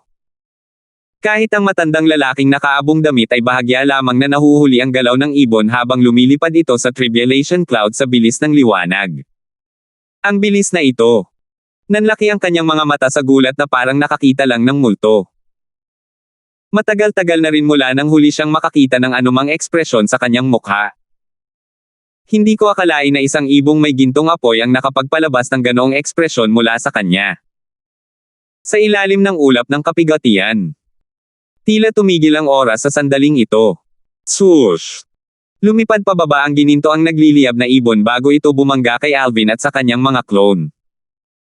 Sa sandaling ito, pakiramdam ni Alvin ay parang hawak siya ng isang napakalaking puwersa, dahilan ito para agad siyang mawalan ng kontrol sa kanyang mga clone. Anong nangyayari? Pinanood ng mga tao si Alvin at ang kanyang mga clone na may hawak na 1,000 inscription saint swords na tila nababalutan ng isang hugis ibon na gininto ang apoy na tila lumitaw mula sa manipis na hangin. Kasunod nito, nakita nila si Alvin at ang kanyang mga clone na bumangga sa kidlat, na nagresulta sa nakasisilaw na liwanag. Ang mga ilaw ay pinaghalong ginto, puti at lila. Boom! Boom! Boom! Isang sunod-sunod na nakabibinging pagsabog ang umalangaw-ngaw sa hangin kasabay ng paglitaw ng mga ulap na parang kabute at ang pagkalat ng isang shockwave. Bagamat naghanda ang mga tao, marami sa kanila, lalo na iyong mga may mas mababang cultivation base, ang natangay ng shockwave. Nagsimulang umihip at umungol ang malakas na hangin, dahilan para gumalaw ng mabilis ang mga damit ng mga taong naroroon. Lahat sila ay napakurap-kurap, sinusubukang tingnan ang nangyayari. Anong nangyayari? Hindi ko alam. Nang sandaling bangga si Alvin sa kidlat ng tribulation, tila nakapaglabas siya ng isang divine ability na bumalot sa kanya sa hugis ng isang higanteng ibon. Ang ibon ay mukhang kapareho ng ibon na lumipad pataas sa tribulation clouds kanina. Huwag mong sabihin na ang ibong lumipad pataas sa tribulation clouds kanina ay may kinalaman kay Alvin. Maraming tao ang natigilan sa kanilang nakita at hindi nila maiwasang pag-usapan si Alvin at ang gininto ang ibon. Mangyayari lamang ito kapag nagbanggaan ang dalawang puwersang magkapareho ang lakas. Bulong ng isang elder mula sa Asher Shinhol. Hindi malakas ang kanyang boses ngunit marami ang nakarinig nito dahil tahimik ang buong eksena. Maraming tao ang nangutya at nanunuya. Dalawang puwersa na magkapareho ang lakas. Hindi mo ba iniisip na masyado kang nag-iisip? Naubos na ni Alvin ang lahat ng kanyang lakas. Paano ngayon magiging kasing lakas ng ika-80 kidlat ang kanyang lakas? Tama. Base sa kasalukuyang kondisyon ni Alvin, kahit papambihira ang huling divine ability na ginamit niya, sa palagay ko ay hindi niya malalampasan ang ika-80 tribulation lightning. Ang shockwave kanina ay malamang resulta ng pagkamatay ni Alvin. Hindi talaga makapasok ang banal kong kamalayan sa lugar na iyon. Sa tingin ko ay makikita lang natin ito kapag nawala na ang puwersa mula sa banggaan. Bukod pa rito, sumasang-ayon ako. Sa tingin ko ay patay na rin si Alvin. Habang patuloy sila sa kanilang pag-uusap, mataman pa rin silang nakatitig sa lugar kung saan nagbanggaan si Alvin at ang kidlat ng tribulation. Gayunpaman, dahil sa nakasisilaw na ginto, puti, at lilang liwanag, hindi nila makita gamit ang kanilang mga mata o magamit ang kanilang banal na kamalayan upang maramdaman kung ano ang nangyayari sa lugar na iyon. Bulong ni Kelly sa sarili, kapatid na Alvin. Iminulat niya ang kanyang mga mata at tiningnan ang mga ilaw na may tatlong kulay na tila may taglay na napakalaking kapangyarihan. Namumutla ang kanyang mukha at kumakabog ang kanyang dibdib. Daddy! Sigaw ni Vilma nang makita niya ito. Ganito rin ang naramdaman niya sa kanyang ina. Yung ibong kanina. Nakita ni na Brianna at Pluto ang ibong tila galing lang sa kawalan kahit hindi ito nakita ni na Kelly at Vilma. Hindi ba't ito ang ibong nagsilbing tagapagtanggol ni Alvin habang siya ay nasa isang saradong cultivation? Salamat po at sinamahan ninyo ako, ingat lagi mga master.